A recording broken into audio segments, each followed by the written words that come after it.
Hi friends, అందరూ బాగున్నారా? రోజు ఉదయాన్నే పాలల్లో సేమియా వేసుకున్న పెరుగు పైన మేగడ తీసి పెట్టుకుంటాను.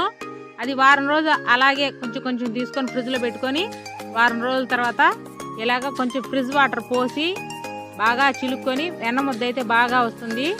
ఆ ముద్దను తీసుకొని మళ్ళీ మంచినీళ్ళలో నీట్గా కడుక్కొని గ్యాస్ మీద అయితే స్లో మంటలో తగపెట్టుకోవాలి. అప్పుడైతే నెయ్యి సూపర్గా ఉంటుంది. మా అమ్మ ఇలాగే కాసేది. వాళ్ళు రోజు ఏ రోజు మధ్యగా ఆ రోజు వెలికేది. కానీ ఈ తరం వాళ్ళు కొంచెం ట్రెండ్ మార్చేలాగైతే చేశారు. మా అమ్మ నెయ్యి కరిగించేటప్పుడు వెనపోసని కాగబెట్టేటప్పుడు తమలపాకు చిటికుడు ఉప్పు కల్లి వేసేది.